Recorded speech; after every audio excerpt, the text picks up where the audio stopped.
Hello everyone, welcome to A Fistful of Dice. My name is Matt, and today we're going to be doing a little update to my DungeonMaster Adventure Binder video that I posted, oh man, maybe 3 years ago at this point.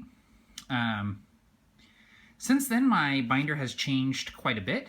In fact, it doesn't really resemble that original binder at all. It's much slimmer, it's much more streamlined, and it only includes the stuff that I reference regularly. So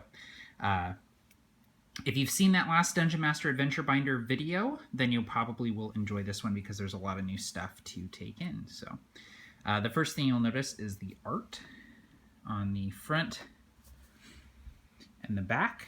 I've got some awesome Dungeon Crawl Classics art, I really enjoy the art from that book. We're going to go ahead and open this up. And first off, you'll see that hang on, there's a couple things in here that I haven't hole punched yet. And they're just kind of sitting in there. So you'll see that I have it organized: dungeons, items, combat, locations, plots, and people. So I actually have it organized with tabs, which is really nice. The first thing that you see when you open it up is my traps sheet. These are a bunch of traps generated using Donjon, which is this awesome set of tools. I'll put a link down in the description to Donjon stuff. But basically, I just generated a bunch of random traps using 5th edition mechanics. And I have that on hand just pretty much every game I run, just in case I want to throw a trap in there, but it's also good for environmental effects, things like that, like a falling block, net trap, fire spray, things like that. So it's just a cool thing to have on hand. And then the other thing I have back here is a big packet of NPCs, including name, their stats, a brief description of what they're carrying and what they look like, stuff like that. This is also generated using Donjon tools. So basically I just generated a bunch, ported them over into a Word document, and printed them out. So I use that quite a bit.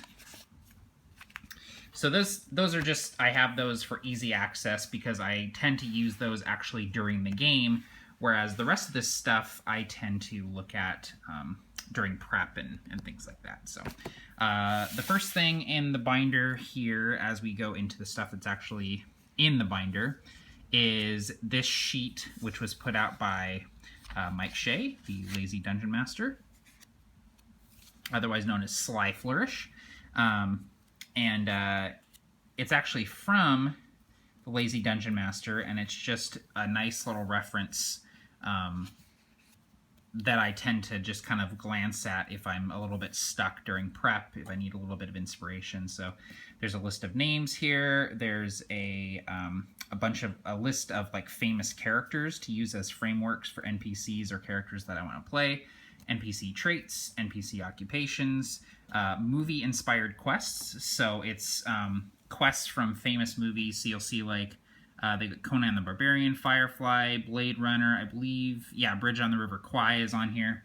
And then there's a quick D20 list of adventure seeds. So that's just a nice like one sheet inspiration here. And then on the back, dungeon locations, dungeon room effects, monsters, traps, treasure, dungeon rooms, room details, forbidden artifacts, and environmental effects. So just like cool little like things that I can roll on the fly if I need to.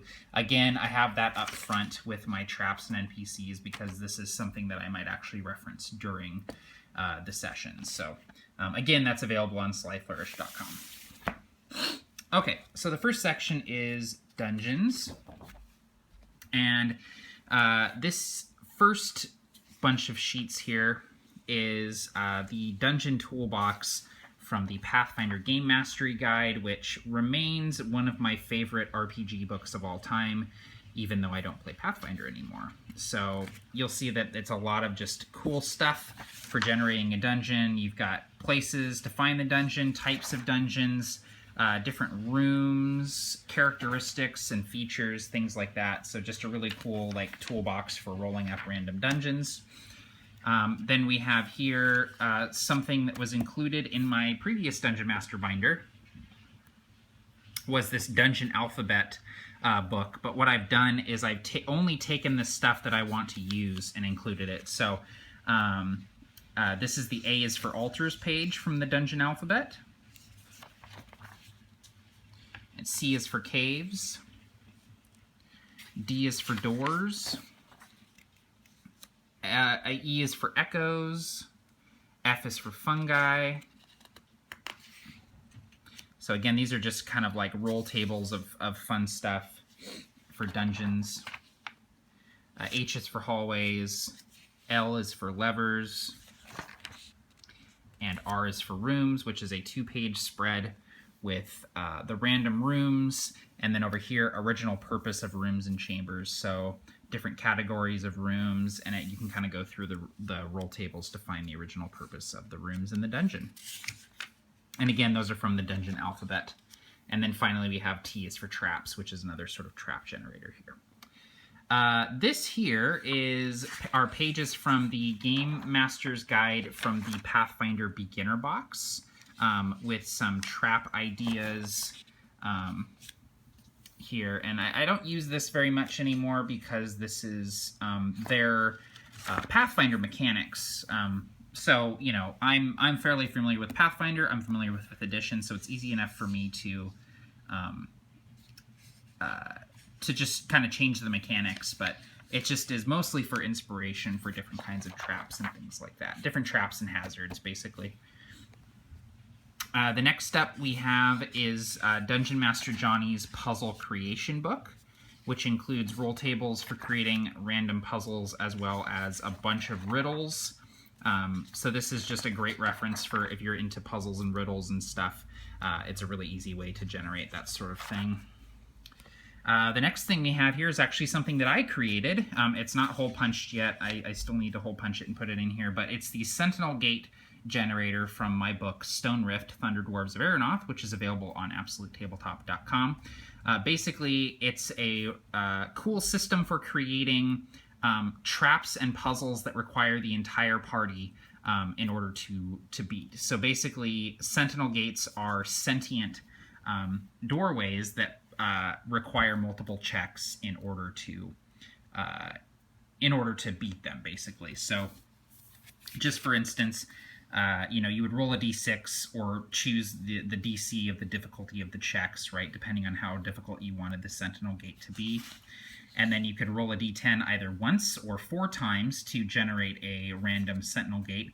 Each Sentinel Gate would have an espionage, a physical, an intellect, and a social check that would need to be made. So just for instance, if you wanted to roll once a d10 and you get a 4, it would require a stealth check to avoid the gaze of the gate, a strength check to close the gate's eyelids, an intelligence check to repel mind-altering enchantments, and a perception check to find the gate's ticklish weak spot.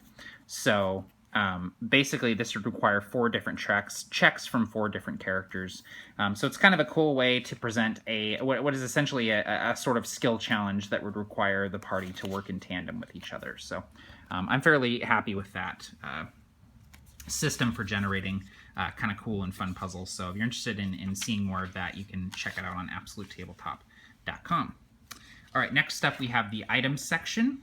Again, we have some pages from the Pathfinder Game Mastery Guide for random items, including armor, weapons, shields, special properties, exotic weapons as well, magic weapons. Then we have goods and services from the Pathfinder Core Rulebook, and trinkets from the 5th edition basic rules. The trinket table is one of my favorite things from 5th edition, so I made sure to include that. I'm also going to be including, I haven't put it in here yet, but the trinket table from the Elemental Evil Player's Guide.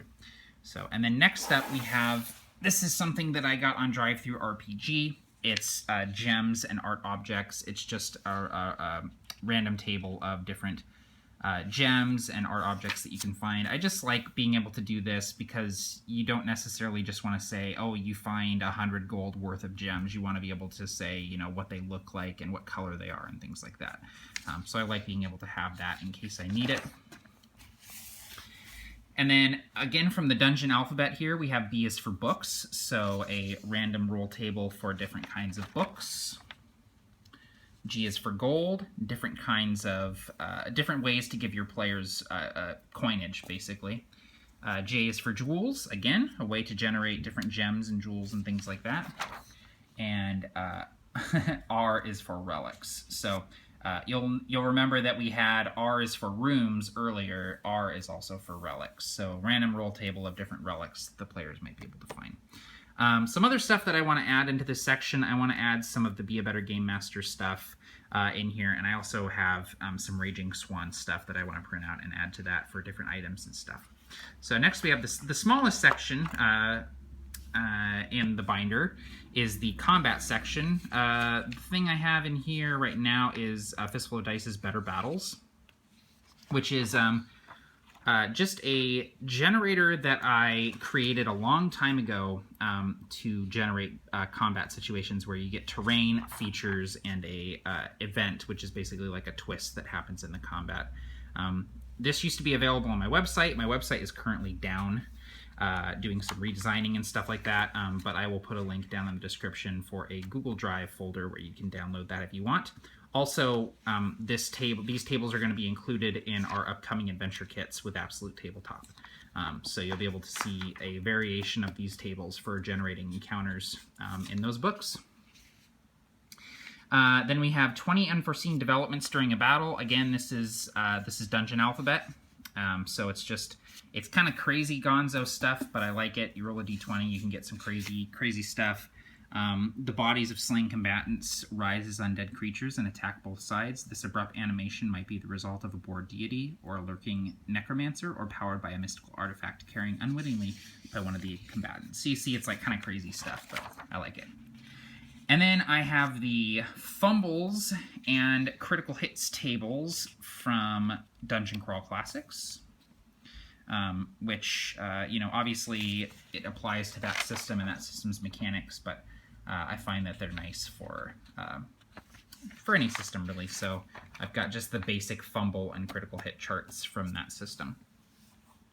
The next thing we have is locations. Again, some tables from the Pathfinder Game Mastery Guide. We have the Tavern Toolbox for generating random taverns. You can even get menu items and amenities. Then we have the Urban Toolbox for creating shops, different things you might find in a city locations. We also have the Wilderness Toolbox, different types of weather, things you might find on the side of the road, scenic spots, terrain types. And then from the Pathfinder Beginner Box, we have some different terrains, different things that you would find. So we've got forest terrain, swamp, mountain, and desert. So I like those for easy sort of reference. I also want to print out some of the Cinematic Environs books, some of those sections from Critical Hit Publishing, and add those in here. Then we've got plots and people. We have the plot generator, again, from the Pathfinder Game Mastery Guide, plot twists, different MacGuffins and items for quests. Then we have the Npc Creation Toolbox with backgrounds, goals, physical characteristics, all that kind of stuff. I love these roll tables. You can really just like roll on as many as you want to create a fully fleshed out NPC. The next thing we have here, again, still needs to be hole punched, but this is the Convoker Missions Generator table that I created for my book, The Convocation, also available on AbsoluteTabletop.com. You can roll a d20 either once or 4 times to create an antagonist, a trouble, a location, and an obstacle. So let's say you roll a d20 and you get a 14. Your antagonist would be an invading army. The trouble would be a foreign invasion.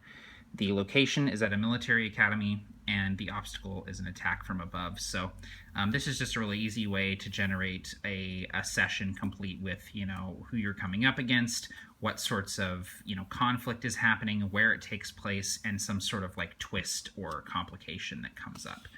during the mission. So I included that in there as well.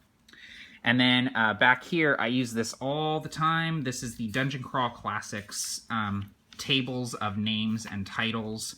Really nice for generating different names. Just really cool, unique sounding names. Hecador, Ib, Ildaweir, Iminix, Iomagoth, Equinox. Different names for monsters, fantastic creatures, warriors and thieves, wizards and clerics. The names continue back here. It's a full D100 table.